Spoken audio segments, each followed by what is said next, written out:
And we have someone. Dave. Yes, Dave Chambers with the Center for Science and Public Participation. And how long a hook do you have, Kurt? You don't want to know.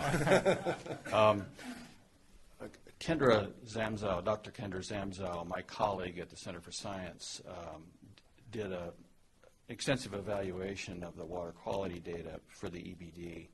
And she is now on sabbatical, so she can't be here, but she left me 3 questions she'd like me to ask. So this shouldn't take a long time, but and the responses will probably be fairly short, but bear with me if you would. There are very few groundwater monitoring wells on the North Fork and Upper Tulare. There are none immediately downstream of key upwelling areas on any of the 3 rivers, North Fork, South Fork, and at the point where the water enters the Upper Tulare from the South Fork. These upwelling areas could be areas where in the future contamination could move from groundwater into surface water. Should there be more extensive groundwater monitoring along the North Fork and Upper Tulare and downstream of upwelling, that is gaining reaches, to understand baseline groundwater quality in these areas? Yeah, actually, since the EBD was completed, we have quite a few more monitoring wells in both the North Fork and the Upper Tulare. We have monitoring wells that are positioned at multiple locations along quite a distance along the North Fork and the permeable sand and gravels there. So that monitoring network has been expanded quite a lot. In terms of the Upper Tulare, the groundwater surface water interaction in the upper parts of the Upper Tulare is really relatively limited compared to the other 2 drainages. So the like the urgency of having a lot of groundwater monitoring in the upper reaches of the Upper Tulare is not as great as the other 2 drainages. That said, since the EBD, there are also some additional groundwater monitoring points in that area. On the 3rd point, I actually am not clear on that because I was very specific to install some groundwater monitoring in the upwelling area downstream, just downstream of SK100C, the well-known groundwater upwelling area. So I'm not quite clear on that. Maybe she's referring to wanting additional monitoring locations downstream of that. But at this point, I don't think it's necessary that we have in that regard. Okay, and I was going to ask, did that well location diagram that you presented today, did that reflect new wells that were post-EBD? So she could at least look at that? No. Okay. Well, no. All right. Pardon me? Might those locations be documented in the newer field sampling plans or study plans? So Yes. You want to repeat what Jason said? Jason just mentioned that those would be in the newer sampling plans. Is that right? Yeah. We did touch briefly on selenium in yesterday's discussion, but she had a question on that. If selenium is present in a non-acid generating waste rock, which could be used for tailings dams and other mine construction, doesn't this pose a potential risk to groundwater and surface water quality? Well, I think that anything that's present in construction materials poses a potential risk. But I haven't seen that they're actually planning to use such materials for construction, nor are we even at that stage of the project to evaluate that, because I'm really at the stage of the project of the baseline evaluation. So it's kind of a hypothetical question and not one for me that applies to where we're actually at in the project. I think where she's probably coming from is that in most waste rock management plans that I've seen, it's all focused on acid generating material, but that really doesn't get to some of these metalloid issues that we could see. So I think that's the fundamental. I see. Okay. Then finally, it's stated in the EBD, and I think we saw it again today, that the Alaska Water Quality Standard for alkalinity, you mentioned, would fail or exceed standards in a number of locations. Now, I believe the way the alkalinity standard reads for Alaska is that the standard is 20,000 micrograms per liter minimum, measured as calcium carbonate, except where natural alkalinity is lower. So this is basically a question that says these waters have very low natural alkalinity, which means they have very little buffering capacity. And what Kendra's saying is, so that the standard appears to say if it's naturally really low, then that's what the standard is. So she wasn't sure that you were interpreting that particular standard was being violated. Yeah, and I think what she's getting at is that if the naturally occurring background concentrations are already low, then that automatically becomes the standard. And so we didn't, clearly the way that we applied the standard was not in that fashion. We applied it directly to the 20 milligram per liter number. And is there an argument for saying, well, it's background and therefore nothing's exceeded? Possibly, yes. But we're not exactly clear how the standards are going to be applied during the permitting process, and so we decided to compare it to the 20 milligram per liter standard. But appreciate the point that's being made. Thanks. We have some email questions that came in, and I think we can go through these fairly quickly because most of them have been brought up already and discussed. First one is from Sarah O'Neill at Fisheries Research and Consulting in Anchorage. And she says, in the deep well, Dr. McCready said that because of pumping, pH, and DO wouldn't be representative of the deep water by the time they were sampled, that is brought up, to the surface, but that other parameters are representative of deep water conditions. Since pH and DO can change trace elements, how can you be confident that you are accurately measuring the trace elements like metals in the deep water, particularly iron? Yeah, and I didn't say all, I said most, just on that detail. But anyways, so just to drill into this a little bit more, I think that we could not rely on the filtered samples. Any filtered analyses for redox-sensitive parameters like iron, and iron is by far the most redox-sensitive parameter, we would not rely on those. But when it comes to the trace elements, with the unfiltered samples that we would analyze, then I would have more confidence in those. The next one is also from Sarah O'Neill. She said, Dr. McCready plotted manganese and copper relative to DEC criteria. Since some criteria are hardness-based, how did you calculate the most stringent criterion? Did you use hardness values calculated on the same day or as an average or median from the site? Yeah, for the purposes of our comparison, it was calculated on the 5th percentile. Okay. For each location. Okay. Thank you. And her last question is the cyanide one. It's basically the same one that Ann Mace brought up before. Watt is high, but CN is not. Did Watt exceed CN? Given that Watt should be a fraction of CN, could high results be coming from a laboratory error?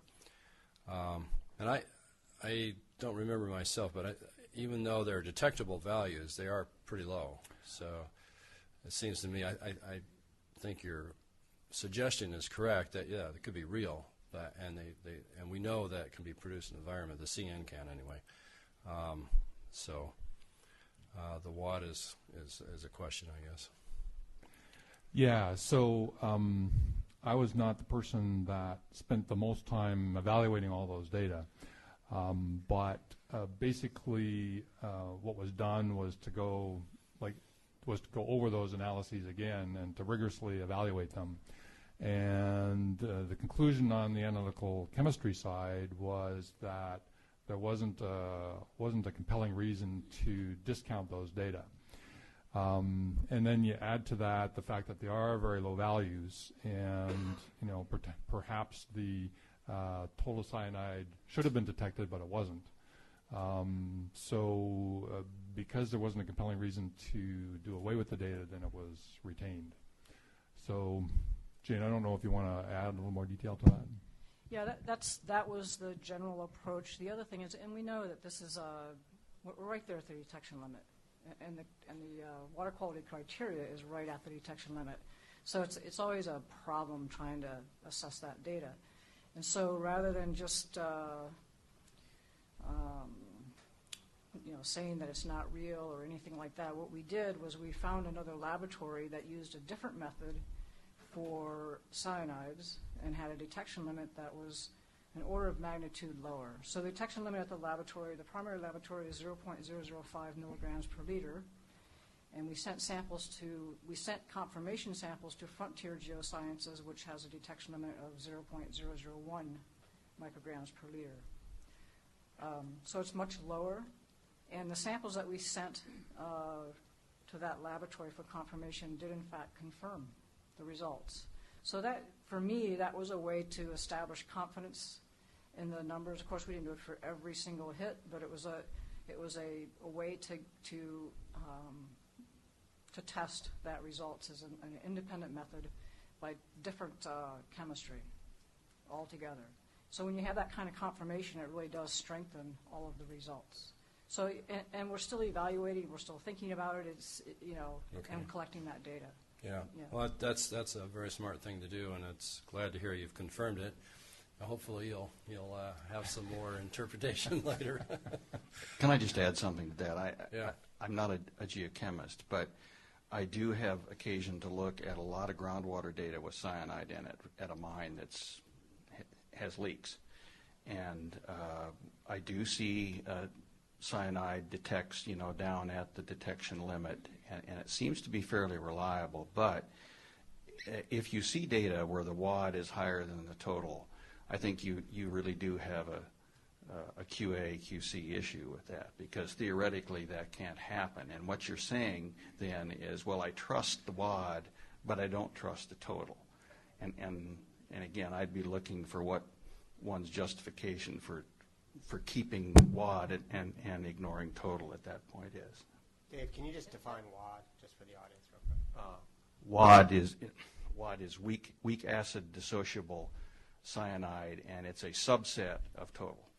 So WAD is part of total. So I appreciate the discussion and the theoretical fact that, in theory, the WAD should never be higher than total. And we have that same issue when we talk about total and dissolved metals. However, you have to recognize that there's variation in the analytical methods themselves at the laboratory. And there's at least 20% in these methods. So if you have a very clean water for, say, cyanide,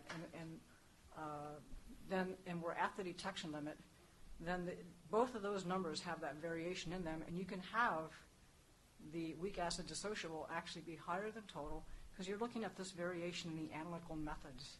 And that's the explanation, can be the explanation for a higher value of a subset of a total. It's simply that variation there, and that's part of the way to assess this data. Is you don't discount data just because a subset such as weak acid is higher than total, because if all of the cyanide is present as weak acid dissociable cyanide, then you're looking at the same number for both tests. Well, that's a very good point, Yeah. Jane, and nobody yet has mentioned, are we outside of that, 20% or whatever, Yeah. or not?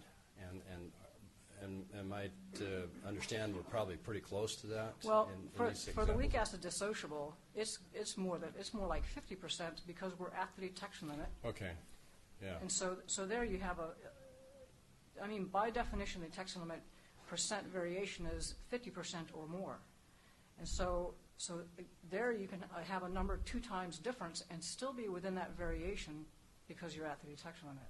When you talk about total and dissolved metals and you're well above that, then the criteria is 20%. Yeah. And so they're different. depending on concentrations. Yeah, so I'm not really sure we're talking about any real difference between Exactly. the WAD and cyanide at this point. Exactly. Yeah, yeah. Okay, thanks for clarifying that. The last question I have in the email here is from Ann Maist, Stratus Consulting, and this gets back to the biotic ligand model, which Katie referred to, which is being used by the EPA. So exceedances of copper ADEC criteria for copper were shown, and especially in the South Fork Cocktuli. Which criteria were used for the comparison? When the biotic ligand model is used, there are even more copper exceedances than for the hardness-based approach. Do you think the exceedances are reflective of the macroinvertebrate and fish population data? It seems that the biotic ligand model is predicting that the most sensitive aquatic species should be dead, yet there is a robust aquatic community, especially downstream of Frying Pan Lake. What are your thoughts on the use of the copper water criteria in pebble area streams, and should they be used to establish stream copper standards for protection of aquatic life? Again, you may not be the right person for this, but if you'd like to take a go at it. Yeah. Or somebody else would like to. I'm probably not the right guy to answer that question. Yeah. Okay, would anybody else care to? Well, I will say it was the hardness-based criterion that was used. That was so used, that okay. tiny part of the question I'll answer. Okay. The larger question, Yeah, well, it's a good question, because this biotic ligand model does generate different criteria that's specific to the dissolved organic carbon and many other parameters in the water. So it's very much tied to the location and the water quality wherever you apply this method. And so you may very well end up with a standard that's below the hardness calculated standard. And so we're looking at that and thinking about it because it's something that's coming into use, and so that's what can happen when you use the biotic ligand model. And the water quality very much dictates or determines what that concentration might be. Okay, well, I think that's a good answer. You're aware of the BLM, and you're looking at it and see how it fits in, and that's important. Okay, Phil? Yeah, we have an email from your colleague, Mark Stelgis. How do you pronounce his last name? Stelgis. And this is regarding the sediment sampling. And he says, we collected sediment from the middle and edges of the stream and composited them, so we should represent a range of particle sizes. So it doesn't quite address what Tom was talking about. It addresses the sampling method as being a good representation of the stream bed, but Tom was actually stressing that some sort of set grains fraction standardization of that representative sample is probably a better way to look at the final concentration, or a way of comparing apples to apples sort of thing. And they may have done that in the lab, perhaps. It's just not clear. I couldn't find it anywhere in the documentation. So Yeah. So Mark stresses that at least it was a representative sample was collected in the field, but how that was carried out is not documented. Right.